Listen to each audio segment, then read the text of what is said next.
Pods with deep, going deep, Chad and JT. What's up, Stokers of Stoke Nation? This is Chad Kroger coming in with episode 37. Something like that. 30-something. We're just losing track of Going Deep with Chad JT podcast. My name is Chad. I'm here with my compadre, Jean Thomas. What's up? What's up, guys? How's it going, Stokers? And we are joined today by our favorite guest, Strider. Everyone's favorite guest. Dude, what up? Just freaking stoked to be in the house right now, hanging out with my bros, dude. Ready to freaking cut it up and flush it out, dude. Dude, Hell you yeah. have such a good energy. Because, like, You do. already I'm smiling. Me too, dude. You just came in hot with just prepared to I'm pumped, dude. pod. We all just showed up like simultaneous, ready to go, dude. Freaking stoked to have the day off, so energy's up. Dude, I feel good. I was in the car over 3 doors down, came on the radio, and I was like, it's going to be a good fucking day. Yeah, that sets the tempo. Anytime a DJ throws on 3 doors down, I'm like, dude, you fucking know. Yeah, I wish they played that more at the clubs, like when I'm grinding. Yeah. Like if they just threw on like a 3 Doors Down song or a Papa Roach song, and everybody was like, what? Time to get some different emotions and energy out. Yeah, a lot of the rap is so aggro these days. I'm like, it's kind of hard to like grind to this, you know? It's like kind of negative vibes, but if you throw on like Creed higher, you get in touch with God. For sure, dude. Yeah. I mean, it's over, dude. And when I'm freak dancing, dude, like, I'm focused and I'm in the zone. Like, yes, I'm having fun, but on my face it says, like, I'm on a mission, dude. Usually it's not to nut too early or, like, you know, look uncoordinated out on the floor, but, like, honestly, dude, I'm just trying to feel the rhythm and feel good, and Creed definitely takes me there, dude. Papa Roach, Sum 41. Dude, but you're underplaying your freak game skills, because I remember being in Tijuana with you when we were at like that Aztec club. Yeah, dude. And you were grinding with that girl, and she was super cool, and then she exposed her neck to you, and my dog Strider saw the neck and just went, got you, dude. And then came down and put his mouth on her neck. Dude. I was dancing with no chicks at the time. I was being very self-conscious. And I just remember watching Strider, and I was like, when we were all younger, Strider was like not capable of that move. And I literally saw him in this evening like level up. Like I saw him go to the next stage of his sexual confidence and development. Dude, no question. I mean, when you're south of the border, dude, I mean, things are going to, like, get going. You know, you're in Tijuana, you're chilling. This was, like, early college years, I think. You know, this was an under 21 club, dude. We were, like, all 18, whatever, dude, just freaking going out there, trying to have a good time, bring the energy. And, yeah, dude, I mean, like, if I was on a coffee date with a chick, like, it'd be over, dude. Like, I'd be probably trying to text you or just thinking where my dogs are at. Yeah. Because I'm bombing this date, dude, because I, like, you know, not comfortable with my own personality at that stage, dude. Yeah. But on the dance floor, dude, when freaking Sum 41's on, or probably like a Kevin Little, something like that, dude, or some Cisco's going, I'm feeling it, dude. And plus, maybe it was an Aztec-themed club. I'm thinking Dust Till Dawn, dude. I'm going vampire style, dude. I'm a freaking mac and cheese on that neck, dude. Dude, mac and cheese on the neck. Fuck yeah, dude. That must be why they have dances at such a young age. They're like, these kids don't know how to talk to each other, but let's make it carnal. And you do have like a very focused face when you're grinding, and you're such like a tall body that it's like there's like 2 sections. There's like focus, and then there's just like your hips going haywire. Very true. I got very tight hips, dude. Been doing yoga with the GF to get that loosened up. In fact, my GF told me the other day, I actually told you bros this, that during lovemaking, dude, like my face is a little too focused up. Kind of throws her out of her rhythm, which is my bad. But honestly, like, I'm trying to do a good job. And look, if the end results are there, meaning like that I'm getting my nut, she's getting the lady nut, that it's all good, dude. So Yeah. you just got to focus up and get it done. 2 nuts make a right. Yeah. 2 nuts make a right. No question. So you have like such a good energy, you know, like when you come into a room or into a crew, I feel like you're always a value add. Like I saw you gambling in Vegas that time with just a random group of dudes, and like they were so happy to have you. Like you were like, you could tell you leveled up the crew. And then Appreciate that, dude. but sometimes people show up who like don't level up the crew. They kind of Yeah, dude, schmoles, dude. Oh, great. We call word. those guys schmoles, dude. Schmoles. Freaking gotta boke the schmoles, dude. What's Get them that? out of the group, dude. What's that short for? Just fucking lame, dude. Fucking just not chill, I think. Like, schmoles, like, fucking not chill. Oh, sick. Yeah. But so if a schmol is like, hey, like, are you and the boys kicking it? I'm coming over. Or like, if they like spot you somewhere and then they just like, attach. Is there any way to not let that happen, or do you just kind of have to like accept that this is part of the human condition, that some dudes who maybe aren't your cup of tea are going to try to, make the tea into shit? Dude, I think there's no question I'm agreeing with what you're throwing out there. And it's like, when you've got such a solid squad of bros like we have, you step into any situation, whether it's crushing poke bowls for lunch or freaking pre-gaming for a rager, dude. Like, people want a part of that energy when they see that, dude. Especially seeing how bronze they are, how the flows are going. Like, a lot of dudes are going to want to get in on that. You got to realize they just want to be bros, dude. Let them chill for a little bit, Why not just one time? But what's going to keep you on the squad is you got to be legit, dude. You got to be value add. It's tough having such a tight squad because people are going to want to join. Schmoles are everywhere. True. And I think we're all we're nice dudes. We're pleasers. And then when a schmole comes in and he's like, what are you guys doing? Are you going to go eat lasagna? Can I join? Or they don't even say it like that. They say I like lasagna. Yeah, they're like, I like lasagna. What are you guys doing?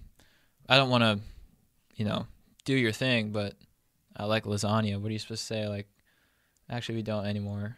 So we're going to go eat. I've seen that salmon. happen. That's pretty brutal. Yeah. Yeah, so I don't know what to do in those situations.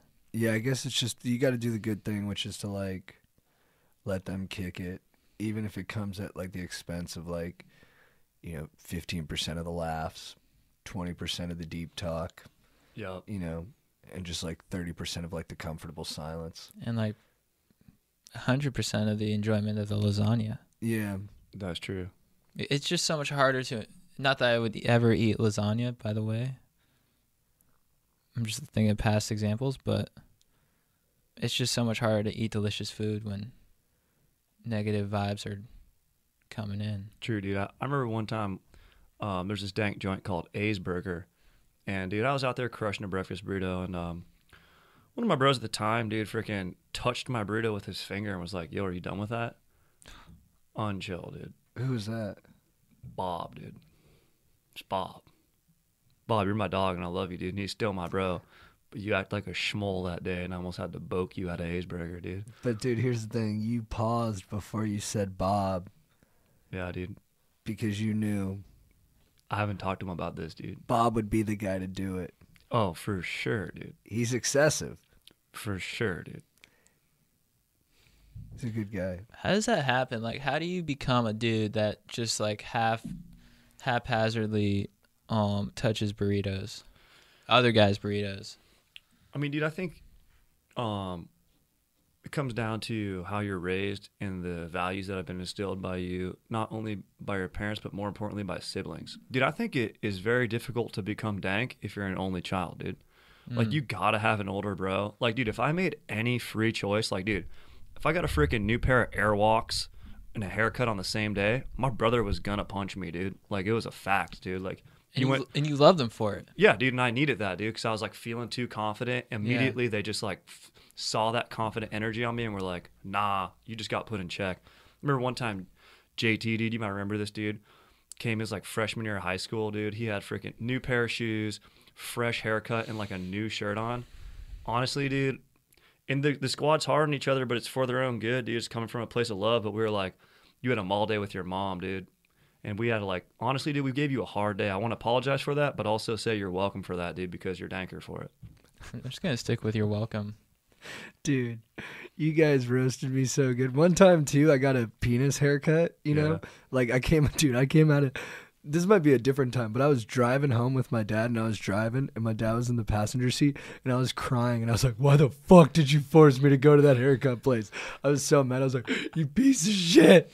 You fucked up my day. You fucked up my life. I did not want to go there for my fucking haircut. But I was like, hey, let's go to Fantastic Sam's together or something. I was like, nah, I'm good. He's like, come on, you're coming with me. I was like, I don't want it. He's like, you need a haircut. Come with me. I got the worst fucking haircut of my life, penis haircut. I was literally, as I was driving my dad home, I was like, I should drive this fucking car into a wall, dude. I was like, fuck this dude and fuck everything. So I got home, and to preemptively, like, to make the penis haircut not as big of a deal the next day, I put up an away message, like, on Instant Messenger. I was like, hey, I got a penis haircut. I'm so mad. So people would be braced for it the next day, but then the next day everyone was like, don't be a fucking pussy and try to like tell us about your penis haircuts. We won't nail you for it. You look like a fucking idiot. I was like, Nice. oh, good, dude. Yes. Good. Yeah. Hell yeah. Dude, speaking of domes and haircuts, dude, you guys, good on you dudes for freaking supporting that, dude. Dude, anything for Coral, man. Coral is like my number one. Bad ocean equals bad. You don't even want to know. For sure. Yeah, it's heavy stuff on the other side. Yeah. Yeah, we're stoked, dude. You know, people seem to be pretty amped on it. You know, even the people in our lives have been pretty cool about the hair. And Yeah. Stokers, like I went on the date with the hair and it went great. So I think just thank you. Just like Chad was saying, like if you can own it, that's really cool. So even though I look like a moron, if I still treat myself with respect, it works out. Dude, For sure. I'm used to it now. I think you look great. You've been so optimistic the whole time. I appreciate it. I think and I think there's something to it, you know, when you show up to a date with it, you know, and they're like, whoa, what's going on here? And you're like, it's for Coral. And they're like, their respect for you doubles down. Because of the commitment. Yeah, it's like you split kings and you got two more kings. Oh, dude, Oh, I love nice, that dude. gambling talk, Yeah. dude. Yeah. Oh, yeah, we should talk a little bit about that. Well, first, yeah. yeah. Are you going to bleach your dome? Dude, I mean, freaking, I talked to Robert, the shift manager, about it at Benihana, dude. He said, like, this is not the image we're looking for here at Benihana. Plus, dude, I found out that at his old location, they had a fish tank there, and the coral was, like, not healthy and stuff. And so I think he doesn't dig on coral, dude. So I'm not saying he's a bad guy, but, like, I mean, he's got that, like, freaking Mike Shanahan permanent, like, sunburn look going on because of scotch, dude. I'm like, is that the image we're going for here, dude?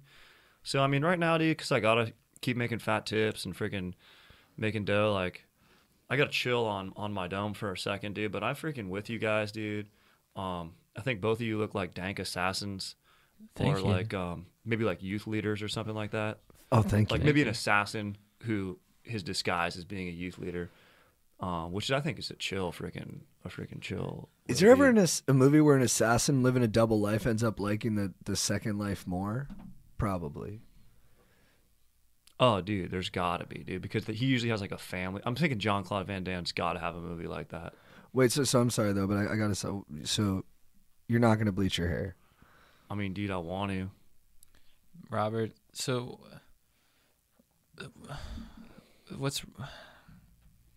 what's like Robert, so he doesn't respect Coral. No, dude. He doesn't respect your Friday nights. No, dude. I told him, dude. He's like, "What is even coral? It's just rocks." I'm like, dude, they're freaking alive rocks. It's dude. freaking You understand pop- that, dude? Like, it's alive. Yeah, a big part of what we did was anthropomorphizing the struggle of a living creature. Yeah, Yeah, dude. Just because it doesn't look like freaking what we would recognize as alive, it's still alive, you dude. should hit him back. It's called a polyp, dude. So And it's complex as fuck. The thing I love about Coral is it's down to earth. It's humble. It looks like rock, but underneath it's complex as fuck. Power to the bound. Yeah. and dude, other freaking living things make their homes in there. So it's like if that's gone, then the other living things are gone, dude. It's a great point, dude. It's a domino effect. Mm-hmm. I mean, it houses a huge percentage of the ocean's sea life. For sure. And it's freaking created so many bomb family experiences during snorkeling trips, dude. Dude, unbelievable. So crazy. Can you yeah. imagine if there's like no color on like if you go on like the body glove boat in Maui and you go snorkel and it's just like white underneath? You're like, I could have, you know, looked at a friggin' bathroom and saw porcelain and been just as impressed. Yeah, I didn't come here for winter. I came here for summer. Exactly, dude. Exactly, dude. Color is the essence of life.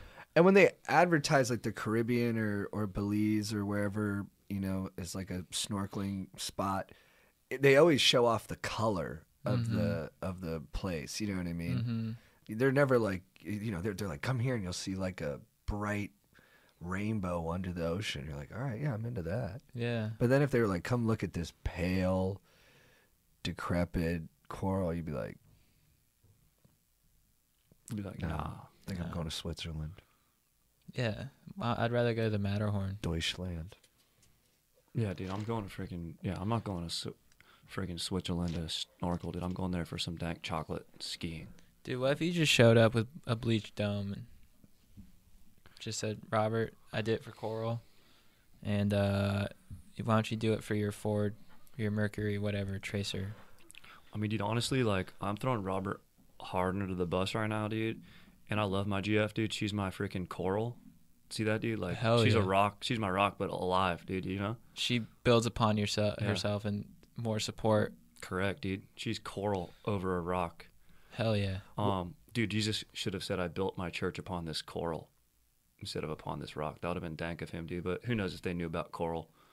Probably not. Maybe not yet, dude. I don't think there was coral back then. They didn't snorkel in olden times, dude.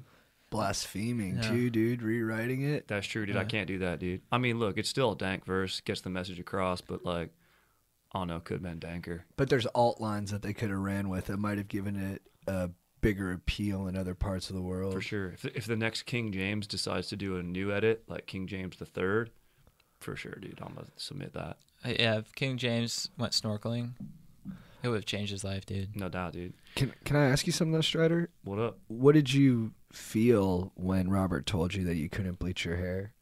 Dude, I felt controlled. I felt like choice had been taken from me and my own liberties, dude, because of a business.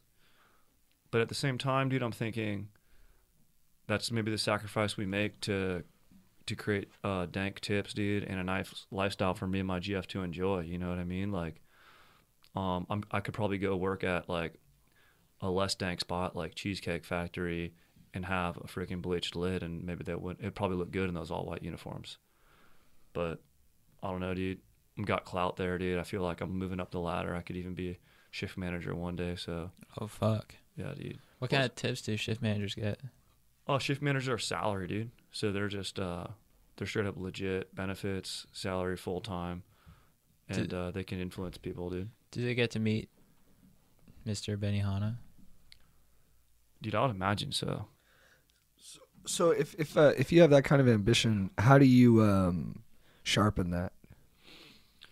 I think just probably the freaking taking in all forms of knowledge, dude, through like life experience, meeting and talking to people, freaking reading books, dude, freaking writing down poetry and drawing, and just listening to my surroundings, dude. Do you guys have a favorite building in the world? Or it could be any kind of architecture. It could be a castle. It could be, like a church, or it could be like a skyscraper. But do you guys have like a building that's kind of like, what's your favorite like structure, I guess? I'd have to go with the Hollywood Tower Hotel in Disneyland, aka the Nice. Tower of Terror. Because not only is it like a hotel, not only is it well staffed, but it also has a sweet ride, and it's also haunted. So that's like killing 10 birds with like 100 stones. And it's just really a great experience every time, and makes me feel okay with eating churros. What about you guys? Great answer. That's a freaking dank answer, dude. Thanks, dude. Dude, with architecture, you're always fighting the battle of form and function, dude. Like, you have to put bathrooms in a freaking piece of art because people got to use it, dude. You got to put board meetings inside of like an Empire State Building, because people got to like use those, dude. You know what I mean? So I'm going to go a different direction other than like, a classic dank building like the Chrysler Building or whatever like that. Probably just say the Snack Shack at Salt Creek Beach, dude. They had freaking bomb fried apple flautas, dude. And just for how freaking functional that was for creating dankness in me and my bros. Dude, you can freaking pop out of the water, dude. Me, not in there too long, dude. I can't shred that hard, and I'm sensitive skin to salt. But, like, dude, fucking crushing flautas nonstop at the beach, dude. So, probably a Snack Shack, dude. That's Snack Shack. That's legit. I guess my favorite like kind of building is like a 1-story hacienda. Yeah. I love like a huge 1-story house, you know what I mean? That just has like, cause it feels like Sexy. it's sexy, dude. Yes, and it also feels like there's a lot that you don't see. Like every time you're in there, you never feel like you're getting the full picture of what's going on in there. Like there could be like completely the different energies and actions happening all over that place. You know what I mean? No doubt. And I like that kind of like, just like feeling like you need. It makes you want to explore. I could definitely see you in like a hacienda style house like that. Come dude. on, yeah, I could see you living there with me, dog. Oh, dude, are you describing heaven right now, dude? Dude, compound, dude. Up to 180 people before people start being selfish. Up until that point, communal sharing can work. Legit, dude. Just freaking everyone's in a freaking unbuttoned linen shirt, barefoot, dude. With bleached tomes. Yes, dude. It's like the line between a cult and just like a good chill is not that big. You know what I mean? Yeah. Like cults, they don't have to be bad. Like if we were espousing good values and not taking advantage of the situation, because that's what always happens with the cult. The cult leader ends up like having sex with everybody's wife. And you're like, well, dude, we're kind of seeing through it right now. Like, I don't Exactly. believe you as much. Yeah. That's always a tough one when you're like, are you going to bone my wife? And he's like, It's what our God wants. yeah, no, drink the Kool-Aid. And you're like, Yeah. but you boned her. Yeah. Yeah, it changes things a little bit, dude. I mean, you know, sometimes like group stuff could be cool and chill if everyone's down for it, you know? Mm-hmm. Oh, for sure. You know? But if you're gonna do a mass suicide and then like the guy who's organizing it bones your wife, it'd make me a little bit more bummed to like kill myself. Yeah, Yeah. Like that's true. I wouldn't go into it pumped. True. Also, dude, does your wife want to get boned by this guy? You know what I mean? She into it. Maybe. I guess she's in the cult too. That would really fuck with my noggin. Yeah. I hope she's not into it. I mean, I hope it doesn't happen, you know? Dude, if I was a cult leader, you just got to clear the hopper, dude, and just whack it every morning, dude. You know what I mean? Dude, just so this way you're not going in super horny, dude. Just got to wake up and whack it. And this way you can be chill and make freaking conscious decisions without freaking, bias. Put that in your schedule, dude. Have one of your minions be like guard your room and be like, dude, he's unleashing so he doesn't like pound all our wives. Yeah, you can't make decisions until you clear the hopper, sir. Yeah, I got to say, like, probably the best kings, like, They freaking... he like cups his balls and he's like, too heavy, sir. Unload at least a quart. True. Like, dude, I bet you Marcus Aurelius, freaking, Caesar was kind of crazy, but a legit dude. But, like, all these, like, I don't know, dude, like the Ottoman leaders and stuff, dude, probably we're all whacking it, dude, 'cause this way they can make good choices, you know? Absolutely. Abe Lincoln, guaranteed whacked it. Hell yeah. Maybe I'm being a little blasphemous today, dude. Well, no, but I mean, there's definitely leaders who it seems like had huge sexual appetites. Yeah, I think that's more common than it's uncommon. You For know, sure. even in that like documentary Cartel Land about that doctor in Mexico who started up like a vigilante group to like fight the cartels out of cities that they had taken over. Like he's like this like noble warrior, and then by the end he's like in like a 22-year-old's apartment, and they just have the audio, and he's like, "Please, I have so much responsibility. I need you now." Yeah, and you're dude. like, "Oh man, yeah." Like this leadership comes at a cost, and the way men have been dealing with that kind of anxiety for a long time is by dropping loads. For sure. Man. Yeah, it's interesting that like the church will say like don't cream your sheets. Mm-hmm. Because people, I don't know. As long as you're thinking positive thoughts while doing it, dude. Yeah. Like, Interesting. like helping your neighbor or something like that. Like, or like not being too whack in your dome, Yeah. you know? So you mean your actual thoughts while you're relieving yourself? Yeah, maybe you should be like hyper positive, you know? Like, That's dude, I'm going to interesting. freaking do 50 push-ups after this and read a book later. Right. So you have a good reason for why you're doing it. Exactly. Rather than like, oh, dude, I was at the supermarket and that one chick, blah, blah, blah, dude. You know what I mean? Right. That's a little, maybe a little creepy, dude. Yeah, Like, yeah. I think yeah. if you're inside any guy's head while he's doing that, it's probably not the. We're not at our best. Yeah, Yeah. it might not be the cheeriest, coolest, laid back story. It could be like being like a good Samaritan. Like you see someone on the side of the road and you You give them some water, and then you just explode. Yeah. I like that. Yeah, I think it's good if like the quality you're attracted to in your partner is their good heart. Dude, Yeah, for like, sure. you were so nice to people today. You treat everybody with so much respect today. Thank you, babe. Dude, yeah. Dude, even when I see my GF, my Coral, holding down a freaking nice conversation, dude, being an attentive listener, and just freaking drilling it in social settings or whatever, dude, I'm like, dude, I'm lucky to be around this babe, dude. I'm lucky that she's chosen me to be her Coral, dude. So just freaking, that's very dank, dude. And yeah, I'll take those thoughts and ideas into lovemaking later. Yeah. Yeah, try it out. I noticed you were wearing Skechers. Yeah, dude. Yeah. Shape ups, dude. Realized being on my feet for a lot of hours at a time, dude. Just really, also, dude, like, feel like wearing Skechers like that, dude, can do my GF some favors because I can sculpt and mold my my butt, dude, so it looks nice and dank and pleasurable to the female gaze. You know what I mean, dude? So just doing my part like that, taking care of my feet, Laird Hamilton style, and also sculpting my butt for my babe, dude. I heard the butt's like the most underrated body part that is actually like a huge, like is one of the more important ones to the opposite sex. For sure. And, dude, Having a nice can. that's your motor, dude. Your can is your motor, dude. Like, Yeah. that's the glutes are the biggest muscles on the body, dude. Your core and your glutes and your freaking traps, dude. But dude, That's so true. Man, I didn't even know, like, subconsciously that's what I've always been most worried about developing. My butt and my traps, basically. Dude, yeah. And you freaking throw it on the kettlebells like a boss. Because that's dude. where moving stuff comes from. It comes from those groups. That's your motor, dude. That's where the action is initiated. yeah, you always see good pectorals in like movies and stuff. But I remember in the first Tomb Raider, Daniel Craig comes out with a solid can. I was like, that's the end game. There's been some great male asses in movies Mm-hmm. where you're like, fuck yeah, dude. Mm-hmm. Fuck yes. Channing Tatum, nice Yeah. can.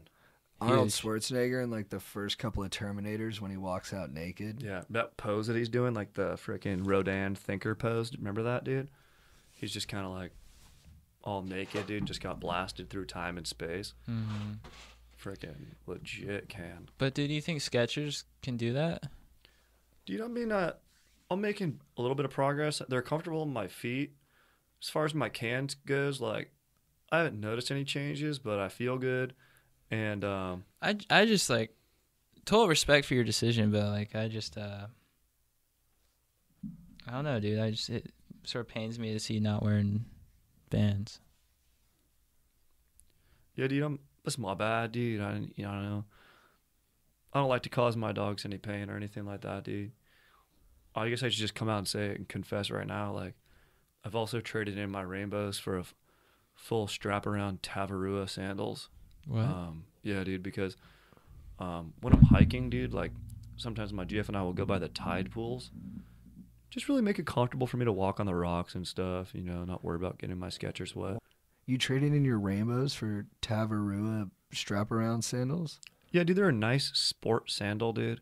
I can really be active in them and comfortable, dude. They support my arches, dude. And Who took that trade? Yeah, who took him? oh, I mean, I just put them like up in my closet. Oh, she still got them? Yeah, I still got them, dude.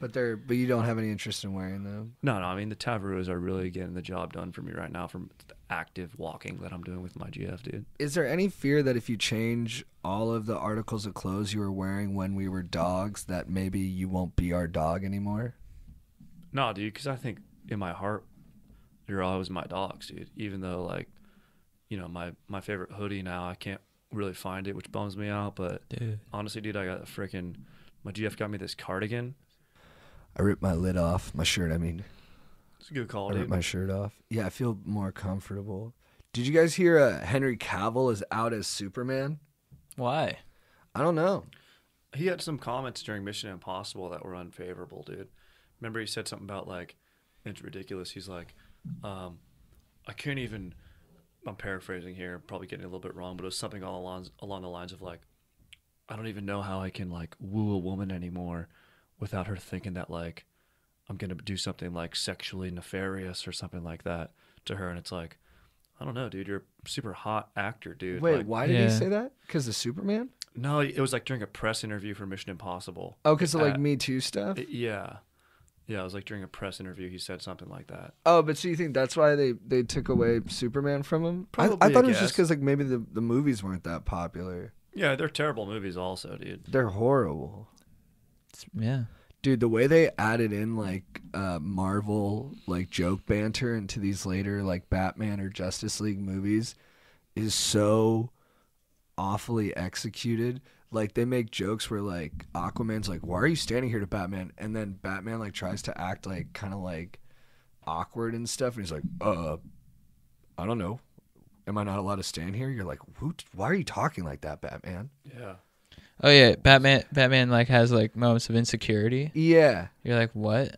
Yeah, and they're like awkward, and he's playing it like Jim Halpert from The Office. You're like, what the fuck am I watching, And dude? he gives that look like, Yeah. I guess I won't bone Pam. Yeah. And you're like, you shoot lasers out of your eyes and you have like a steel cock. Yeah, and you're fighting like a 500-foot like Yeti. Yeah, I don't like how they bring like all this like humility to these superheroes. Yeah. Like Batman was so cool because he's so flawed, but it was in like a cool way. But like Yeah. a goofy ass Superman, fuck out of here. So true. Too true, dude. They had too much goofiness. That's what they're doing. We need Christopher Nolan to come in there and make it dark. Yeah, it just didn't Yeah. fit either. Like it was like all these like dark moody colors, and they were like the world's ending, and then there's like this like snark, and you're like, what the hell? Yeah, I mean, it works with like Iron Man and stuff, or like he does it well. Thor, but they like it feels more authentic. Yeah, But yeah, Cavill's out as Superman. I guess I'd have to rate his Superman run as a awful one. Yeah, dude. I think it's a hard. To his credit, though, I think it's hard shoes to fill. Well, maybe we could extend this into who is your favorite superhero all time? Superhero, Yeah. Mm. I can go Iron Man Nice.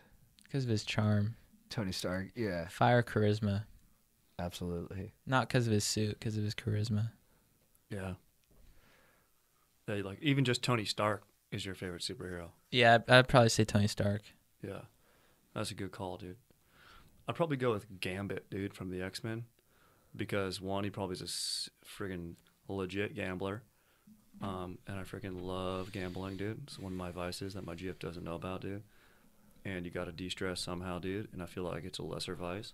And I'm playing with my fat tips, so I gotta have some liberties. Also, he's freaking got a sick-ass look. That, like, capri trench coat thing, dude. Like, he kind of looks like one of the villains from Rumble in the Bronx, which is a dank movie with Jackie Chan. And, yeah, dude. I just remember being a kid watching the X-Men cartoon. Like, this guy, like, I don't even know what my brain was thinking, but I knew I was probably thinking, like, this guy can bone. Hell yeah. Boning. Dude, I think my favorite was it's either Magneto, as played by Michael Fassbender in X-Men First Class, because they kind of like have him dressed like a James Bond character. Like he's very suave. I like how suave and debonair he is. You know. You love that scene when he goes to Argentina, dude. Yeah. Yeah, dude. And I like suave dudes. You know, Mm-hmm. like Thomas Crown Affair, Yeah. Yeah, dude. George Clooney and Out of Sight. Just like guys who like are real cool and they don't like add much extra. They only say what's like necessary or something like that, you know? And it's always like every time they say something you're like, "Whoa, you were holding all that coolness in and you weren't revealing it? That's cool, dude." Honestly, dude, when people ask, like, oh, what superpower could you have or something, I'm always like, what could get me to the NBA? You know what I mean? Like, super speed or strength. Like, navigate myself on the low block or just be freaking a great backcourt player with speed. Like, I don't even care. Like, I mean, is it selfish that I wouldn't go save people? Maybe I would go save people. But, dude, look at LeBron, dude. Guy's a freaking legend. I'm going to throw this out there. That's a great point. Sorry. I'm going to throw this out there. I think you're the Tim Duncan of our squad. Whoa, that's so honorable. Thank you, dude. I appreciate that, dude. I especially appreciate that because Tim Duncan's a freaking legit paintballer, dude. What? He Really? loves to paintball. Yeah, dude. God, can you imagine a 7-footer on the freaking out there on the course, dude? Just freaking later. sniping. Because he can throw down so much fire from an angle that nobody else can. I bet he banks his paintballs, dude, and freaking hits people, dude. Right Like off the 19 bank feet. shot. Yeah. Yeah, dude, he fucking has butter post moves when Fucking he's behind a legit. bunker, dude. Yeah. Just like bang, pops out. Everyone's like, dude, Yeah, dude. textbook. Tony Parker's probably a little bitch out there. Sorry to say that, dude. Not a Tony Parker fan, dude. Dude, Tony fuck. Parker fucked his teammate's wife. Yeah, not chill. Did he? Yeah, Brent Barry's wife. Damn. And like everyone's like, he's a legend. He was a great teammate. I'm like, ay, not for Yeah. a couple years there. That would make the huddle uncomfortable. Yeah, dude, his Be like, brother. huddle up. Be like, I don't really want to. Yeah. Yeah, I'm good. No, coach, I'll just do this one on my own. Thanks. I'll think about it. Just tell me the play, and I'll think about it over here. And is Tony in there? Fuck. Just holding the ball, staring at Tony on the court rather than dribbling or passing. She's like, "What up, dude? You gonna talk to me about this? You gonna apologize?" He starts scoring on his own team. Yeah. I won't stop until you fucking apologize. Dude, throwing it back to what you were saying about, you brought up Thomas Crown Affair, dude, which is a dank movie. And do you think that when you become rich or a billionaire is the biggest sign of success more than how many zeros in your bank account or how many like times you've boned standing up in front of modern art? Like, do you think it's being able to use a glider, dude? Yes. Fly Strider. Yes. The glider scene, dude. Because they stole it for the 50 Shades movie. Exactly, dude. And he's like Yeah. a billionaire. Yeah, there is something about the glider that is like, it's elegant adrenaline, you know? Mm-hmm. Elegant adrenaline. Yeah. I love that. It's like he's wearing a turtleneck, but he's flying a plane without an engine at 100 and bajillion miles an hour through the air Yes. with a hot chick in there. Yes. And she's getting horny from it. Oh, yeah, dude. She likes the way he flies the glider. Mhm. She Is it- likes the way he Is flies it the metaphorical? Is it he's taking control, but in a smooth way? But he's dude? also, I think, letting go of control. You're right. Yeah. And there's always the scene where it's like, you take the controls. And Yes. then she does it, and like, she's like, no. And then she's exhilarated and instantly good at it, dude. Yes. Love that. Dude, we talked a lot. That's what we should be whacking off to. Oh, yeah. That's what we should be whacking off to. Sexy, Glider scenes. rare experience. Yep. Yeah. Until Nina Simone in the background. Mom, cinnamon, no. Yeah, Cinnamon. Yeah, dude. Oh, where you come from, Cinnamon? Yeah, legit song. Dude, we talked about what our superpower would be on the last time we did a pod together. So when I'm with you dudes, I just get like, I think about superheroes a lot. I get jacked up, dude. Dude, and props to gliders for like beating out boning in front of modern art. Yeah. That's not bad though. 'Cause- If you had to bone in front of one piece of modern art, which would it be? Probably Oath to the Horatii. It's a large painting located in the Louvre. It's about 15 by 10, which could be considered gaudy because it's a large piece. I mean, you know, when you don't know what to paint, go big is what the Academy would say. But honestly, dude, the way they capture angles, it's the perfect triangle. Often argued, you know, amongst lunching on the grass, to be the first actual modern painting. And also, it's about like dudes, you know, fighting battle, and like, dude, the chicks are there like, oh, later, don't go, but they're like, nah, we'll protect you. And I think that's a good message for lovemaking. Oh, dude, great explanation. Thank you. And I'd like to do it in the Louvre, but when it's closed, dude, I don't have the confidence to bone in public, dude. I think just feeling like a weirdo right now, you know, and expressing that through my sexuality. I might go with like a Lucian Freud, like kind of grotesque, one of his like grotesque naked portraits of like a oversized person, like that. Dang. I feel you on that, dude. I always guess I was being a little aggressive. You, which I admire about you, you would like to internalize the piece and then use it. Yeah, you're being a true artist. I want us to be part of us, the people involved in the coitus, and the art itself to be part of the exchange together. Yeah. Yeah. Oh, Makes dude. perfect sense. Otherwise, why do it? Indeed, I mean, my bad for doing this right now, but like, quick instant joke would be a Salvador Dali drip painting. You know? Dude, yeah, because when you nut. like nut, it's like it drips. Yeah. And like the clock, for me at least, would be a quick clock. Like the clock would be like, maybe if I start at midnight, the second hand would get to like 27. Dude, or I would do one in front of Unique Forms of Continuity in Space by Umberto Boccioni at the MoMA. Dang. Yeah, that's nice. And dude, You your know? poetry in motion, dude, your love making, Yes. body's becoming one, dude. Wow. Dude, I think I'd have to go. I have maybe two. I think first one I'd have to do it like suspended from the Sistine Chapel Ooh, like yeah, Whoa. dude. because it's so intricate and just like I think I like to apply that to my lovemaking. I just like to put a lot of detail in it. And taboo, you dirty. And dirty taboo, boy, yeah, dude. like all the priests would be like watching. They'd be like, "Oh fuck, like Yeah. this is no bueno." And I'd be Right. like, "Well, I gotta finish because like I hooked up the whole suspension thing and like it took a lot of work. So I'm Yeah. not just gonna like start and then not not start the drip to quote Salvador Dali. For sure, dude. Or I would go with Picasso's Les Demoiselles d'Avignon, Oh, dude. classic. Yeah. the female form. That'd be a great one for a menage. Yeah, like Viking, like the Vikings team. Remember we talked about that a while back? Yeah. Whoever. We always come when the crew's together. We always talk about what superheroes would be and what it would be like if we all had sex together. Yeah, Yeah, dude. Yeah. I mean, we're We're thinking. tight, dude. We're just I- homies, dude. I think it'd be a lot of fun. Yeah, I mean, dude. You know? I think we would really get along. Yeah, for sure. You know, we get a nice like food spread going like that. You know, some hors d'oeuvres. Really make it nice and classy, dude. Yeah. That's what's up. I just want to put this on record. I really want to bone with you guys. Yeah, appreciate that. Yeah, I'm not afraid of that idea. I'm intimidated by you guys. I doing mean, it, I'm but, nervous like, yeah, about dude. it, but I'm nervous but too. I'm like I want everything to go great, but I'm not afraid of being near you when you're there.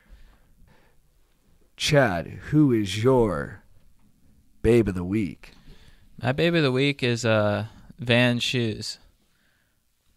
Van Shoes, I've been with you from the beginning, and you're a babe because you make me feel like a babe. Ever since I put on my first pair of Vans, I felt like the man I was supposed to be. I felt like I was in my destiny. I felt like I was riding the waves of style that I was meant to ride. I put on my Vans for the first time, and I knew I would never take these off. Van Shoes, you guys tapped into something that's divine, I think, in terms of footwear. And I just want to give you guys major props. Like, I can wear whatever I want on top of my legs and my torso and my noggin, but as long as I have Vans on, I feel good.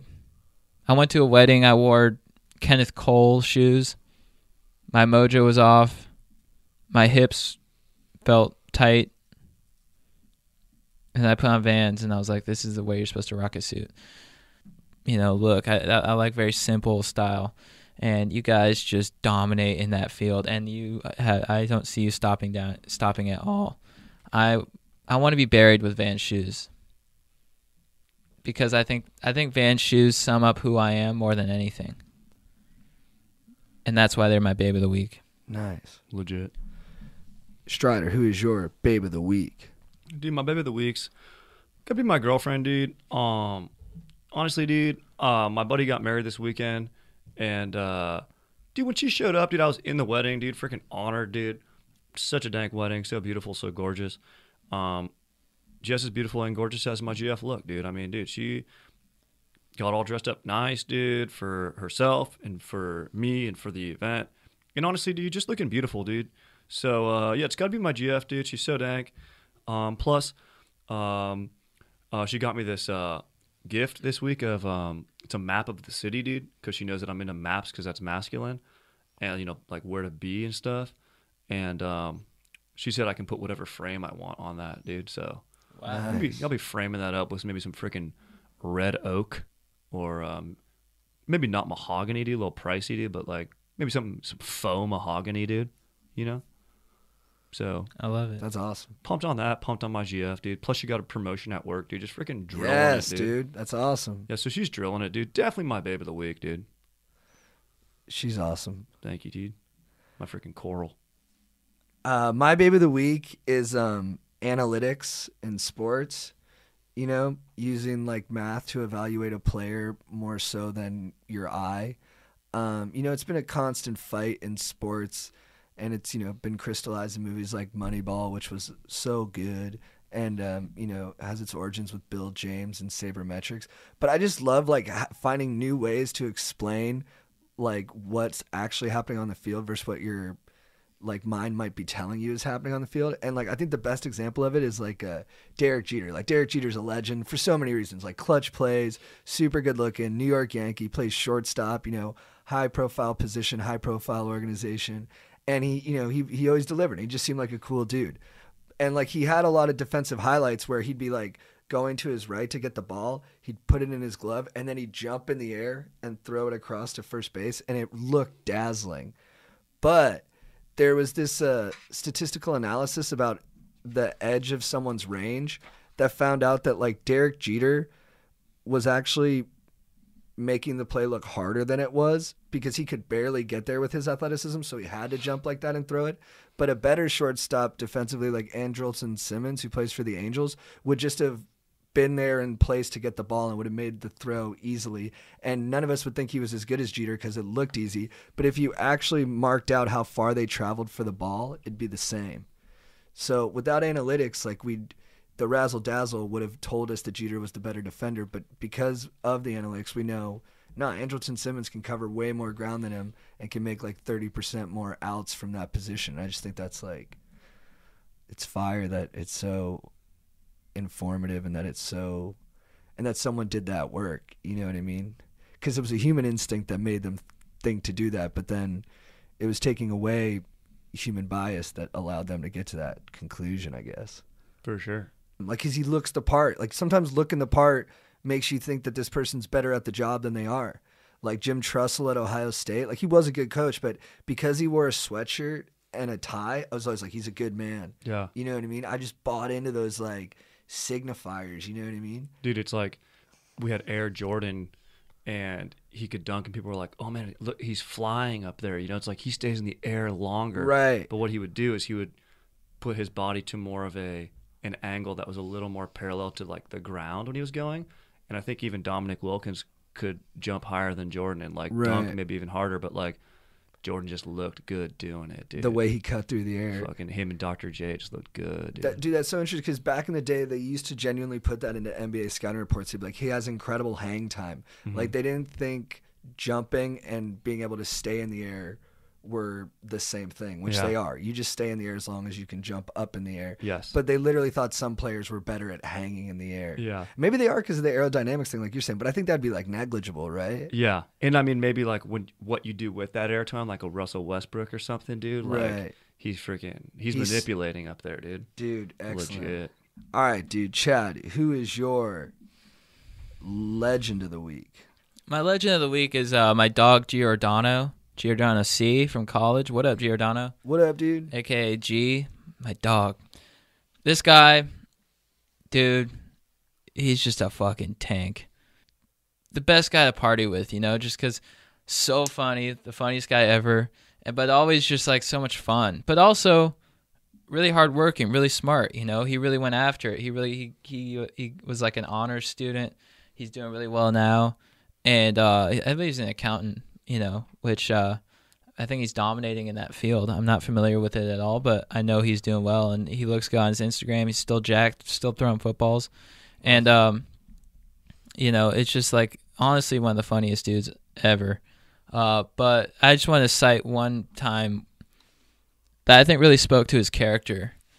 So one time there was like a little scuffle, you know, because there's this girl, Stephanie, and Ass Clown was, you know, they were starting to become romantically involved, but Stephanie had an ex, Justin, who didn't want to let her go, and he was not amped on it, and he went, and Ass Clown was in her room, and they were, you know, they were getting intimate, and then Justin storms into the house, and he starts banging on the door. He's like, he's in her room. He's in her room. He's in her room. And Ass Clown's in there like, what the fuck, dude? You know, and then like Justin's dogs came and got him. They're like, Justin, like, don't do this, man. You got this. And so he's just like, after like an hour, they get Justin to leave, and Ass Clown was just holed up in there. Probably still stoked because he was with Stephanie. And Justin's leaving, and I walk by Justin. He's like kind of like sniveling. He's like, she was in her room. She was in her room. Or no, he was in her room. He was in her room. And he looks at me. He's like, you're friends with him. you're friends with him. And G comes in, right? Rips his shirt off, and he's like, no one likes the tuna here. And like Justin like all scared and just like walked off. Dude, great line. Yeah. You got to go Excellent off Yeah. the center, Dude, dude. just threw it out there. No one likes the tuna here. And just dominated Justin. Later, Justin. And so Ass Clown and I prevailed because of Giordano. So you're my legend of the week. Love that, dude. Great legend. Love that. Great move, G. Yep. In the moment, dude. Just like not even thinking about it, like, hey, should I say this line from Fast and the Furious? Just pure instinct. No one like it was like straight from like the limbic system or whatever. Yeah. He's just like, no one likes the tuna here. I don't even Love think it, you remember dude. saying it. It was so just like it felt like Pure. it came from like the core of the earth. He should never fear being comatized. You know, God forbid that happens, because a lot of times the limbic system is accessed during that Yeah. state. And so, dude, honestly, he should look forward to it, dude. Imagine just being in a coma, straight up repeating that line forever, dude. Dude. It's not a bad line to repeat forever, dude. Hell yeah. Fuck yeah, dude. You know what I mean, dude? And he's from San Jose, so there's one video he made that I love where he's just pumped to be back in San Jose. We back in San Home. Watch money, Jello beats. Just pumped. And Chewy and some So I think that was just like Dude, amazing. pure animal stuff. Yeah, he's so present. Strider, who is your legend of the week? All right, dude. My legend of the week's got to be my GF, dude. Honestly, dude, freaking, I know I mentioned earlier she looked beautiful at the wedding, dude, and got a promotion at work, dude, and she's allowing me to get some dank frames for my desk area in our apartment. But honestly, dude, also at the same time, dude, she realized, made me realize that how important it is to be wearing the right sunscreen, dude, and got me this freaking dank sunscreen that smells dank. Forget what it's called, dude, but I've been using Neutrogena because I got sensitive skin. But she introduced me to that, dude, and I'm really just feeling good, dude. Freaking not afraid to step outside and feeling nice and feeling good. And that was a pretty legendary move of her to not only have my back if my freaking shirt's off, but mainly my neck, top of my ears, my face. So she's just been a legend looking out for me, dude. That's awesome. That's what's dude. up. She's Yeah. awesome. Yeah. All right, dude. My legend of the week is Ed Reed. Mm. For my money, the best safety in football history. And this is coming from a Steelers fan, you know. I love Polamalu. I used to love watching his go sideline to sideline, bouncing in the air. And he made some plays that I don't think any other player could have. But the way that Ed Reed played center field and just took away the deep pass from opposing QBs, and the way he could read QBs, get in their head, and manipulate QBs is unparalleled, dude. There's a clip of Bill Belichick doing analysis on Ed Reed with Tom Brady, and the videos from when they played the Colts and Peyton Manning. And at the top of the play, Peyton Manning says hike. Ed Reed runs to the left, and then without thinking or looking, well, I'm sure he was doing both, but it doesn't look like it. Peyton Manning throws to the other side of the field, and Ed Reed breaks to the other side of the field and picks off the ball. Like, he ran to the left at the top of the play because he knew that would incite Peyton Manning to throw to the other side of the field. And he just knew that. He knew if he took a step this way, that the other guy would take a step in that direction. And he just, like, he played him and got the ball. And it's just like that kind of instinctive thing. It's kind of like G, you know what I mean? Where someone just makes a choice in the moment and you're like, you're a genius. Yeah. And then I think Ed Reed was just like, he's always been a beast. Like, when he was in college on what I think is the best college football team of all time, the 01 Miami Hurricanes, he was basically the coach of the team if you watch like the 30 for 30 on them. There's also a clip of him at like halftime of a game that was tight where he's like, don't ask me if I'm all right. I'm hurting, dog. I'm fucking hurting. Now let's go. And like, it's not a very good speech, but you can feel the respect from the teammates around him. And he just made plays that year where you're like, oh my God, dude, like this guy is literally a football genius. Like, they were down at the end of a game and a defensive lineman got the ball and was running it back for a tug. But Ed Reed ran up to him and was like, hey, you're not going to be fast enough. Grabbed the ball from him and ran it in for a touchdown. And then in the pros, he had 200-yard plus returns for touchdowns on interceptions. He has the most return yards off of interceptions of any player. Like when he got the ball, he was trying to score every time, even for the defensive side. He was good at blocking punts. Like he was such a football genius. He was good at like all these different dimensions of football that you don't even think about when evaluating a safety. And Ed Reed, dude, I just loved your work ethic. I loved your skill. I love watching you ball. And yeah, man, I think you're the best to ever do it at the safety position. So you are my legend of the week. Epic. Love it, dude. Guy's legit. All right, dude. Chad, who is your beef of the week? My beef of the week. I don't know if I've done this before. Has it been comfort? Have I done that? I don't think so. But I agree with you, dude. Yeah, my beef of the week is with comfort. You deceitful twat. Comfort is not good, guys. Don't let it fool you, you know? Yeah, it's Monday. You want to have a brew to let the stress go away? Don't do it. You want to take a warm shower? Don't do it. You want to do something else that's comfortable? Do not do it, you know? JT and I were talking about this yesterday. JT started taking cold showers. I'm taking cold showers now. And I love them, dude. Because like doing something that sucks does something good for you. It builds your self-esteem. You're like, oh, I do shitty things that make me better. Yeah, like JT and I were out a little bit late last night. I hopped in a cold shower this morning. I didn't want to do it. I hopped in and I felt so good. I was like, I'm going to take control of this day. Fuck you, comfort.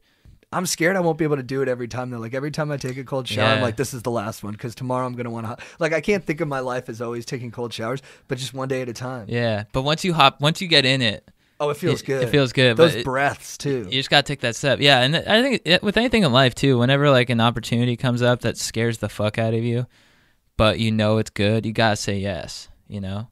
Don't stay in your comfort level because you got to grow. You got to always reach towards discomfort, you know? You see a group of people you don't want to talk to, go talk to them. Yeah, dude, it's just move away from comfort because it's no bueno. Because you know why? There's something better than comfort. It's that feeling of ecstasy when you do something tough and you grow and you learn.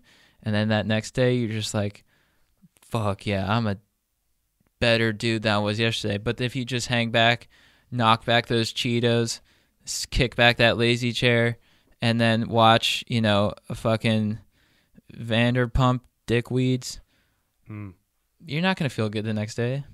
Nah, dude. We all grew up comfortable, you know what I mean? Yeah. And you can sit in that comfort forever and not try stuff, but your self-esteem will plummet, dude. Yeah. But if you can get out there and challenge yourself a lot and fail a lot and just be like, oh, you know what? I love to fail. I love to do stuff I'm not good at and get better at it. Or I love to ask for like, you know, more responsibility at work or for a promotion. And even if they say no, fuck it. I asked, you know what I mean? Dude, for sure. Or trying a new hobby that seems corny. Like, do it. Yeah, you want to cobble shoes? Do it. Yeah, they're going to suck for a long time. Yeah. Fuck it. Start cobbling. You're going to have failure before you have success, dude. Hell You just got to go through that fail. That's the learning point, dude. Go straight up Harry Stamper from Armageddon style, dude. I have never missed my mark. Get through Yes. it, dude. Drill.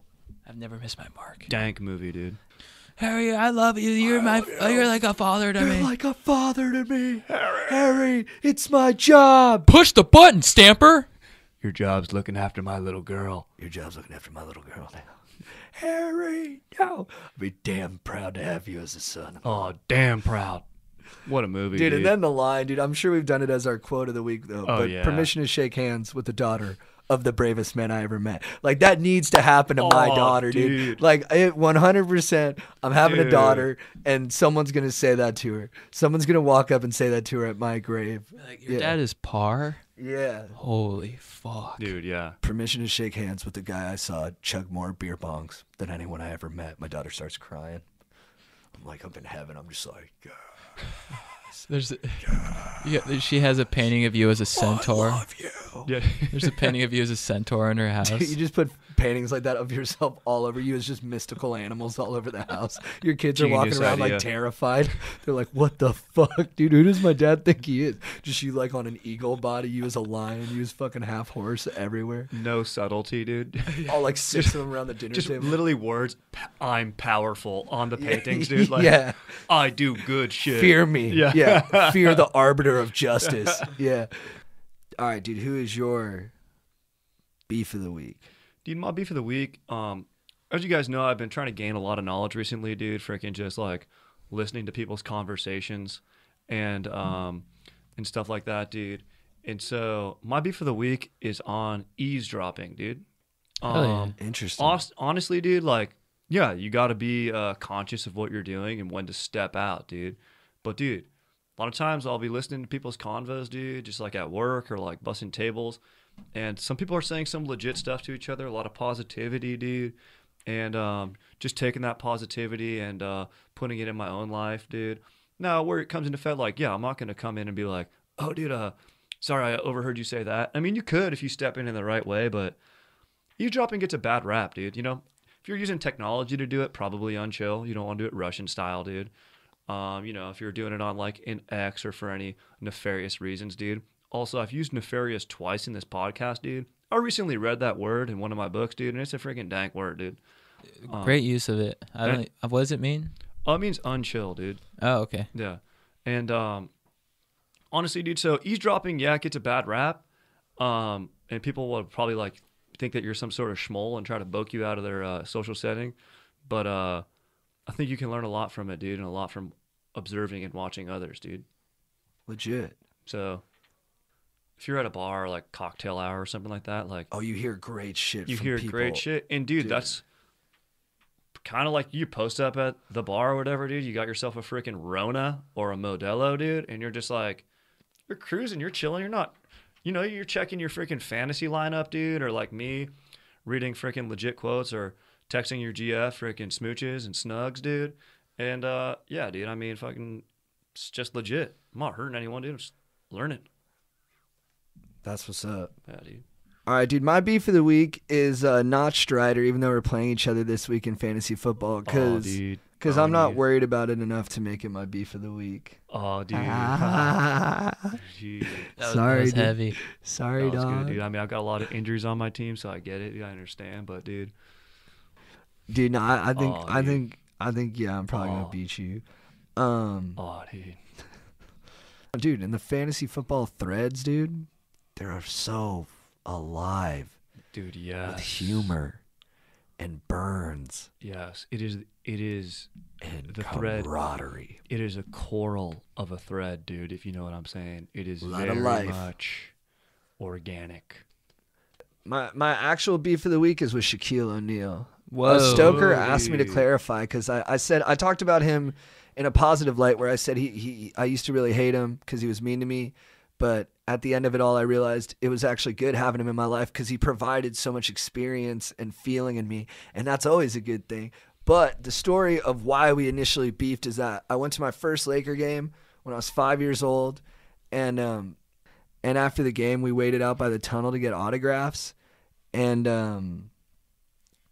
Shaq came out and didn't sign it. He came out in his truck. He didn't sign any autographs, and he pulled out. And it was me and like a mob of kids, like with like paper and pens. There's probably 100 kids. And we were like, autographs, autographs, autographs. And Shaq just drives right by with his driver and his big SUV. He gets to the edge of the parking lot. He rolls down his window. He goes, come on. Like, come over, like, to get the signatures, to get the autographs. So me and like 100 kids just start running. We're like, Shaq, Shaq. We run up to the car, and then right when we get close, he drives away again. And then he drives like 50 yards down the road, stops, and we're like, what? What's he doing? What's he doing? What's he going to do? And then he sticks his arm out the window and he waves us on. And then so we all go, autographs from Shaq. We all run like 50 yards. Right when we get close, me and the mob of kids, he drives away again. And then I'm like, what's he doing? Like, what's going on? Car stops. I'm like, no. Opens the window, waves us on, like, come on. And then me and like 90 kids, like 10 kids dropped off. We're like, autographs. But then we got there and I was like kind of wary. And then he drove away again.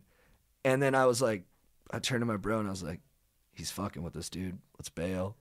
So he walked away and then he kept doing it down the road. So, I mean, in a lot of ways, I think some of those kids are probably still chasing him. And then I got back to my mom and she was like, he's such a piece of shit. Fuck him. Fuck Shaquille O'Neal. He's an asshole. And I was like, you know, my mom's a passionate lady, but she's 100% right. That was a bullshit move, Shaq. And that from then on, we beefed. And even though I was a OC boy, I was like, I'm not down with the Lakers because Shaq did me dirty and I got too much pride. So that was the beef. I mean, I've since come around, but that is the origin of the beef with Shaq. Can I go on record here? What up? That's one of the most fucked up things I've ever heard. Thank you, dude. Dude, to play devil's advocate here, do you think Shaq kept doing that cruel and unnecessary trick? But do you think after kids dropped off, there was like one kid who wanted the autograph bad enough? Whoa. And then he gave him like a fucking jersey or a fucking like, I don't know. Dude, why are you making me grow as a Something person right sick. now, dude, with your Rashomon version of events, dude? And was this like a lesson, dude? And like, I don't know how this road is. And do you think some kid persisted and wanted it so bad, and that's what Shaq was seeing? And then Shaq rolled down the window and he was like, I respect the way. I mean, you kept after your goals and you didn't give up like all those little schmoes. Let me sign that for you. dude, I appreciate that so much. I could also see him, though, just as easily because you're imbuing the story with a natural sense of optimism.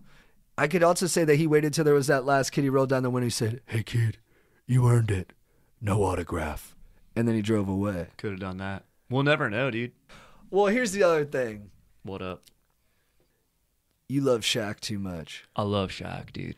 Oh, I'm a Shaq apologist, That's dude. that's the thing. You kind of Love buried the him, lead, dude. dude. Because He's one my time I was like dude. Kobe or MJ, and then Strider was like, "Oh well, Phil says Shaq." Like he went with Shaq above those two dudes, and I was like, "Wow." Yeah, he's like, who would you form a team around, Kobe or MJ? And Phil was like, Shaq. I'm a Karl Malone man myself. Beast, dude. Nice, dude. Vlade Divac. Vlade's big. I've seen Vlade in real life, dude. Large man. Absolutely. Yeah, dude. Impressive. Impressive to look at, dude. All right, should we do an ad real quick? Yeah. Guys, I'm going to be vulnerable here for a second. Boning is sacred.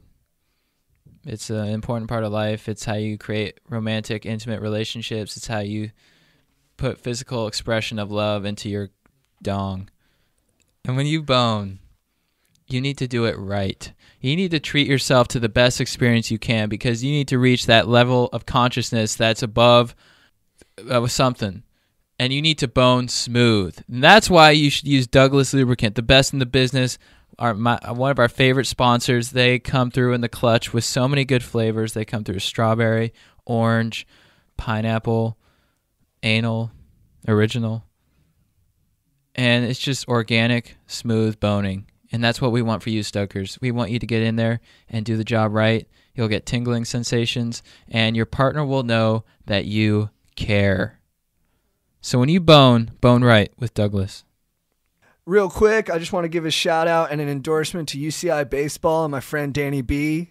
I've talked about him before, but it's worth saying again. He's ripped, he's honorable, and the guy knows baseball. So if you're a young prodigy and you're looking for a college to kind of grow your skills at, look no further than UCI. They should call it UC Newport Beach because it's right there. It's right there. Do you want to do an endorsement for any kind of company or Yeah, dude. personhood or something? Oh, for sure, dude. I'd like to throw out an endorsement for my GF's Pinterest page. Dude, so tasteful. She uses so many artists, you know, who are independent women, dude. Just independent artists of all types. And her page is so legit, so cheerful to visit, dude. She's got a lot of dank ideas on there for how to design apartments and other facets of life, dude. So just really like endorsing my GF's creative eye. Beautiful. All right, let's get into some questions. Dog, what's up? Benna here. So I've been trying to score with this chick. I sent her a DM asking if she blazes and then a solid photo of me smiling. Then I sent her a sweet vid of me dancing with the caption, "Good dancing equals good fucking," with a wink face emoji. I add fire emojis to my messages. Anyways, no answers yet. What should my next message be? Maybe words, dude. You know, you don't want to rely too much on the image. Bennett, send a photo of you with your squad. You know, just to show that you have a squad and that other dudes think you're legit. And just say maybe something like, "Do you have a squad?" That will start a good conversation. Yeah, and dude, a little bit of a false message in the good dancing means good boning. I'm a pretty good dancer, dude, and I'm not a skilled boner. But dude, I try hard and I will get the job done, but it's not with much style. But on the dance floor, like we were saying earlier in the podcast, dude, I got some moves when freaking, and I can bring it. But yeah, dude. So yeah, just be careful you're not lying by accident, dude. Dude, I think the next message to this person should not happen. Yeah, I think you've already kind of like taken your swing. good call. Hey dudes, Corey here. I'm worried my little brother sucks. Kid is 12 and doesn't blaze, still plays with Legos, and thought Mission Impossible was whack. Should I give him edibles or shame him into being cool? Dude, I think you need an older brother to keep you in check a little bit, my dude. The kid's 12. He'll blaze when time comes to it, dude. Don't need to start too young to be chill. Also, maybe your squad's a little lacking, dude, because you're trying to force hang out with your little bro. I mean, I remember when I was growing up, my little bro, I was like, he's got to get his own squad, dude. I mean, yeah, sure, he can chill for a second, dude, but later, dude, when it's time for the squad to roll. So, yeah, dude, I'd think if I was you, I'd probably work on yourself a little bit, dude, not worry about your bro as much. Sounds like he's a good kid. Maybe you should pick up a book, dude, or a hobby. Sorry to come down hard on you, dude, but I kind of want to boke you right now, dude. Whoa. Nice. Yeah, dude, I fully concur. Fully. Dude, you're placing too much pressure on your little bro. Let him be a little bro. Let him find himself, you know. Maybe he's not into blazing. Maybe he's not in the Mission Impossible movies, you know. Maybe he's into the Mummy. You know, let him be himself, you know. And trying to force your little bro to be cool, it's like you're like one of those dudes who like goes up to people and it's like, "Do you blaze?" And they'll be like, "Oh, sure." And it's like, "But do you blaze?" And you pull out like this huge bong out of your bag and you're like, "Do you carry that everywhere? Like, what are you trying to prove?" Yeah, like that's what you're like. It's not even your personality doesn't add things. It's like you literally bring things. You're like, "I'm this guy." Yeah. This is my personality in a bag right here. Yeah, Dude, he's the guy who wears the backpack to the party, dude. Yeah. It's like, you got to chill out, dude. It's like way to bring props to show how cool you are. Yeah, dude. Dude, this cornball like wannabe gangster kid who like I went to private school with my whole life one time tried to pick a fight with me, and I was just like not having it. I was like, "Dude, whatever, you're like an idiot." And then I didn't hear this, but he was talking shit to me, and he was talking shit to like our whole collective of friends. And he goes, "Dude, I will outfight, outfuck, and outdeal you, dude." And then my brother was like, "No, dude, fuck you. You won't outdeal me." And the guy was like, "What?" "No, I will for sure outdeal you, dude. I'm moving pills, dude." My brother was like, "Not as much as me, dude." And the guy was like, "What the fuck, dude? What the fuck?" Like, seriously threatened. Yeah, I move pills, dude. Yeah, dude. I remember I was there, dude. I think that kid was like 5'3", 108, dude. Yeah. It was like on like the golf team at the country club. Yeah, dude. Like, he was selling pills to like the banquets employees at the country club, dude. That's hilarious. Like, it was probably Bayer and aspirin, dude. And dude, Corey, I would just say this, like, just be the change you want in other people, bro. Be Gandhi, dude. Like, you can't just... I heard someone say about a teacher that they're not a person who disseminates information. They're a person who shows a template of how life can be lived. And so, you know, be a teacher to your bro, dude. Give him a good template. What up, dude? So I need some expert advice from you vets. I was raging hard last week with the squad, shout out squad, and I got too smashed off the beer bong. I remember this jabroni questioned my stoke and I wasn't feeling the hate, so I swung hard. I made major league contact, but I blacked out right after. When I woke up, my hand was messed up, so I got it checked by the doc. He said I broke it and I couldn't hit the gym for 6 weeks. Bro, what do I do in a time of such desperation? I need the gym or I'll go soft and turn beta. I'm an alpha, bro, and depend on my high levels of stoke. Please help, bros. Jake. Dude, you gotta make lemonade from lemons, dude. You have a perfect excuse to do legs. To get into sprinting. Exactly, dude. And legs Hills. pump testosterone through the whole body, dude. Your upper body's gonna be jacked because of this, dude. Hit those legs, my dude. Hit those legs like you were hitting that beer bong, and you are gonna be freaking teed up, testosterone up. Yeah, just do lunges whenever you walk. Just straight lunges. Mm-hmm. Yeah, dude, I think we're all seeing the silver lining in this. God closes a door, he opens a window, man, and let you pop out that window, you're going to find yourself at a squat rack. That might be tough with a broken hand, but you're going to find yourself on some hills running some sprints, dude, and you're not going to lose much muscle doing that. Yeah, and dude, use your left hand for shit, you know? Yeah, and maybe try to get more muscles jacked that you wouldn't normally. Like maybe like your neck. Like maybe you should try to get like a huge fucking neck. A strong fucking neck. Dude, that's such a critical thing. Like, if a pro boxer hit me, I'd die because I just don't have the durability and the strength built up in like my neck and shoulder muscles. You know what I mean? Yeah. It's hard to say, but it's the truth. And like try to get your neck wider than your head. dude, you get hit by a car, you're fine. You Yeah. got that super strong neck. Do you ever see what the ideal human body looks like that would survive like a car impact? Oh, it's like a super stocky freaking thing, dude. Yeah, it's like T-Rex arms with just like a gigantic neck and then like a pretty like matted up dome. But, Any like, dong shot on that? didn't see the dick piece, dude. They were trying to like keep it away from that entire like idea. Sex you know didn't what I even mean? matter. Yeah, in they a car accident. because then they knew we would have fixated on the dick if they would have put on. We'd been like, that's the perfect dick for a car accident. Yeah, But Just a fucking chode, dude. that's what I would imagine being a chode. yeah, fat no, chode. you took the words right out of my mouth, man. I was like, it has to be a chode. It's got to be a to stay in chode. line. If Yeah. he had a big hog, that would get fucked up in the wreck. Dude, that's a funny way to like defend yourself in high school. If everyone like you're in the locker room and everyone's like, "Hey, nice chode." You're like, "Oh yeah, you guys all think Billy's got such a big dick. Good luck with that thing if you ever get into a car wreck, buddy. This dick's impact proof." Scooter wreck though, dude. Maybe a skinny dick. Oh yeah, Well, dude, a large hog in a car wreck could be lethal to like other passengers. Like if it gets whipped around, like I wouldn't want to get in a car wreck with Joe. it like swings around Yeah. your neck. Yeah. Helicopter Like- style.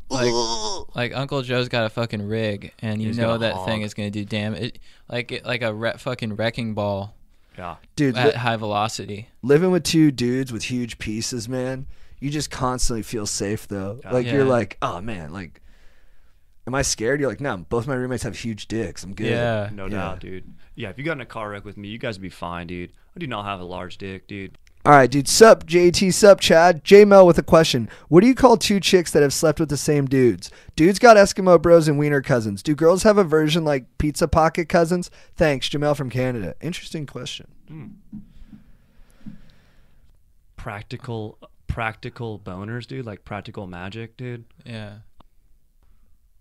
What up to my main Stokers? It's Max. Me and one of my close bros have been raging with the upperclassmen. While we've been having a great time, one of the upperclassmen said my dog was all over his girlfriend. He thinks my dog is trying to bone his girl, and since this accusation, my boy can't hang out with the upperclassmen. I have been invited and wanted by the other group to chill with them. They're a lot of fun, and I love raging with them, but I don't know if I go have a great time with them or stay loyal to my bro and miss out on the fun times. Please help me regain my stoke. P.S. This podcast has improved all of my dogs partying, and we love the pod. Keep up the stellar work. Oh, dude, happy to help my dog. Legend, dude. This sounds like a predicament, dude. I mean, you want to rage? These upperclassmen sound like pretty legit, just dudes, you know? I mean, I like that they're letting the little dudes rage with them. We did that. We had the little dudes crew come in and rage, and we loved it, dude. It added new energy. It was much needed, Yep. dude. And they brought the heat, dude. And some babes, which was nice. And in a lot of ways, they showed us a lot of things that we didn't know how to do. Like every crew has its own unique strengths and weaknesses, and the younger crew was definitely like on its own level when it came to like verbal ferocity. Yep, they're wily, dude. Yeah, when it came to like the length of the parting, it seemed like they could go for longer. I mean, they were formidable. You know what I mean? Yep. Yeah, dude, the younger squad's always solid, and for this guy, it's a bummer you're in that pickle. I would maybe, I would try to. I don't know if I'd stand in solidarity with your dog. I would try to, maybe mend the wound. Just like kick it with the older guys and be like, look, I really don't think he did that. Maybe he did, and if that's a whole nother story. But like, I think picking sides, it's like I think you're putting too much pressure on yourself. I totally agree. I appreciate the inner conflict he's feeling, but I don't Yeah. think it's necessary. Yeah. It's not an absolute thing where you have to pick one or the other. You know, they say only a Sith deals in absolutes. And Love that, dude. I think that's absolutely true, man. Like all this stuff is just about, you know, shades of gray and, you know, the calibration between helping this person and also still having fun for yourself. It's just nuance, dog. So like still kick it with these other people, but try and, you know, build a road to get this guy back into the upperclassmen crew. And you can just tell him like, hey, I'm going to go party with these people. I'm sorry they're being rude to you, but we're going to work it out, my dog. And that should be sufficient. I love that, dude. Maybe you even take each of these bros aside, dude. Maybe the upperclassmen is beef and be like, dude, you want to come over and just shotgun a BL Smooth, shotgun it, dude, and talk to him and go, look, bro, have you talked to your girlfriend, dude? Are things solid with you guys, dude? You know, where's she stand in all this? You know what I mean? You gotta ask that, dude. Yeah, who does she like? Or is it Exactly, real, or is it in the upperclassman's head because he's just like overprotective, or or this underclassman's like a good-looking dude and he's just, you know, kind of instinctively threatened by that, because that's real too. You know what I For mean? sure, dude. So there's some guys, they walk into a room, I'm like, watch out for this guy. It's just like some insecurity in me where I'm like, I don't like him, but it's just because I'm scared he's gonna take what's mine. For you sure, know what dude. I mean? For sure. And that's not fair to him because he hasn't. A lot of times these people haven't even shown that yet. Yeah. All right, last one, and then we got to get into our quotes of the week. Hey, fellas, huge fan from Canada, East Coast. Love you guys. Keep on doing the Lord's work. I'm going through a bit of a quarter-life crisis and could use some counsel. Me and my boys used to be party gods back in uni, but we're now all graduating and climbing the corporate ladder. We're also all shacked up with our girls, and as life responsibilities increase, the raging and overall sense of community has decreased significantly. My question is this. Is it possible to be a party god as well as a responsible grown-up? Jimbo. Oh, dude, let me step in on this one, dude, because I also have a GF. And, dude, I think you can absolutely shred, dude, when you're ladied up with a nice GF who's your rock, dude. You just find new ways to shred, dude. Freaking crack yourself open a Pliny the Elder, dude. It's a nice, high-potency IPA, dude. And get creative with you and your GF, dude. Maybe have a game night, dude, with you and your boys. Playing guessing games or charades, dude. Really steps up the fun, dude, for relationships. Go out and get a nice breakfast on the weekend, dude. You know what I'm saying, dude? Something healthy, dude. Some freaking egg white spinach omelets with your GF. And maybe invite another couple along, dude. This may not feel like raging to you, but trust, dude. You're going to get the same stoke from it, dude. I love it, man. Yeah, I think you can do both. You know, you don't want to be too much one or the other. You know, that's boring. But you don't want to be way too much of a party guy. You don't want to be way too much of an adult. You want to mix and match. You know, take those days to party, take those days to work hard, dominate life. I mean, dude, some people think it's a shallow philosophy, but I've seen it lived right, and I know it's possible. Work hard, play hard. I mean, my dad and mom were that motto to a T. I mean, they raged. My parents raged, dude. I'm talking drugs. I'm talking alcohol. I'm talking lots of friends. And I'm talking about some other stuff that I can't talk about. But they got after it, dude. And, you know, it did scare me sometimes. And it made my mind it made the house a little chaotic at times. But it also opened me up to a lot of different things and exposed me to kind of like, you know, the full spectrum of being a person. And yeah, dude, I think you can rage. I really do. I mean, you're going to have to cut it down. It's not going to be like in uni when it's 5 nights a week. It's going to be, you know, this adult raging where it's 1 or 2, you know what I mean? And you don't want to go too hard on those 1 or 2. So you're going to have to learn how to, like, you know, put out the energy in a little bit more responsible way while still cutting loose. It's going to take a little more finesse and a little more maturity, but you can still rage, my friend. You know, just make sure you're taking care of those bottom line priorities, the family, the job, you know, and your own health. But you can check those boxes and still fucking crush Jaeger bombs, do the occasional, you know, drug maybe, you know, and just live it up, dude. Because if you're not partying, you're not living as much, dude. And I need you to be living. All right, I need you to be getting that in. Amen, dude. All right, guys, what is your quote of the week? Yeah. Okay, so my quote of the week is from the film Point Break. It has so many great quotes. You know, you could go almost anywhere with it. Like, you know, I take the skin off my chicken, or they only live to get radical, so they'll never understand the gift. But I'm going with a smaller one, but an iconic one nonetheless. When Angelo Pappas, played beautifully by Gary Busey, is staking out a bank with Johnny Utah, the one and only Johnny Utah, played by Keanu Reeves. And he says that there's a meatball sub place across the street that has the best meatball subs. And he tells Johnny, you know, who's hasn't been on the force as long, to go grab it for him. And so Johnny is like, "Are you serious?" And he's like, "Yeah." So Johnny's like, "All right, I'll be a good dude. I'll go get you the meatball sub." As Johnny's running across the street to get it, Angelo sticks his head out the window and goes, "Hey, Utah! Utah! Get me 2. Get me 2, dude." This guy's staking out a bank, looking out for some badass robbers who could cause all sorts of problems for him. And what's he thinking about? 1 meatball sub's not enough. Let me get 2. This is like the guy who's asking if he can still party while he's older. Dude, that's partying. Let me get 2, dude. In the moment. Don't ever let anything get in the way of getting 2. Get 2. Give me 2, Utah. Go for it. Go crazy. Dude, last night, we went to a diner late night. I got a milkshake and I got a beer. That's respect, dude. I respect that. Not to be cocky or arrogant, but that's how I'm feeling after doing something. I feel good, dude. I got a milkshake. Give me 2. I should have just looked at the waiter and been like, "Give me 2, dude. Give me 2. Hey, Utah, give me 2. That's something when you're young you don't even think about, dude. Like, what that's going to do on Busey's digestive system, dude. It's going to be huge, dude. But he's going, you know what? I don't even give a fuck, dude. Those meatball subs are dankles, and I'm going to enjoy that, dude. It's a great point, dude, because you're just throwing caution to the wind, and you got to do that once in a while with your body. I mean, in balance, dude. Take the cold showers, but have the 2 meatball subs. Amen, dude. Yin and yang, dude. Hey, Utah, give me 2. Love that. All right, what's your quote of the week? Dude, from a movie, recently watched this on TV, dude. I'm just going to say the quote and see if you guys can get it, dude. Is that fun? Yeah. All right, here we go, dude. Happy lookout, huh? Happy Gilmore? Yeah, dude. Happy lookout. Julie Bowen, dude. Great actress. Smoke show.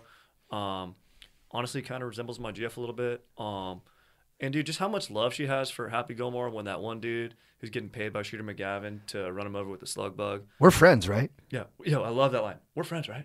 Oh, yeah, we're friends. Yeah, we're friends. Yeah. Hey, Red Lobster, my treat. Honestly, dude, not the strongest quote from that movie, but I just loved how much love was in Happy's future GF and wife, I'd imagine. So I really love that. And what a dank movie. It brings me back to dank times and dank memories with my boys, dude. Also, one of my favorite lines is, hey, Shooter, hey, Happy, Shooter's going to choke. The gold jacket's yours. Yep. Or also, I believe that belongs to Mr. Gilmore. Dude, the like, what's the metronome delivery of the gold jacket's yours line is... It's unreal. I've never heard another line delivered like it in a movie. That's the only line reading I've heard like that in a movie before. Yes, and the cut to him, I mean, just genius. Dude. It's genius. Yeah. Because it's so weird, but it fits. Yep. Yeah. It's just great, dude. Hell yeah. I think my quote's got to be from Tropic Thunder. Robert Downey Jr. Because he just lays down truth bombs that entire movie. And I think the biggest one is like when the director explodes from the mine. Someone's like, "Where is he?" And he goes, "Where is he?" Or no, and Ben Stiller goes, "Wherever you are." Robert Downey Jr. goes, "Wherever he is. Looks like he's all over the place." And it's just like, I really appreciated that honesty. For sure. He just said what happened. The dude exploded in a million pieces, and I just think that's very admirable to like say like, dude, he's everywhere. Like, his body parts are on my face. All right, dudes. Dude, Strider, thank you so much for coming back in. You're a legend, Strider. Dude, you guys are legends. Freaking stoked to be in here, dude. Spending times with my boys, dude. Stoking it up. Thank you, dude. Stoke, dude. Guys, that'll be it for episode 30-something of the Going Deep with Chad and JT podcast. Thank you guys so much for writing in. If you have questions, chadgoesdeeppodcast@gmail.com. A review. Oh, we got to do our review of the week. Sorry, we'll be out in like 1 minute. This one comes from Burke Gage 3. Nuff said, Jub wow. Beautiful review, man. Thank you for putting your heart on the line and delivering that intel to us. Thank you, dude. And guys, check out the Patreon for bonus content. Patreon.com/ChadGoesDeep. Leave us a review. And just keep being awesome, Stokers. You're the best. Later. Boom, clap, Stokers. Late. That was fun. That was great. Super. If you need advice,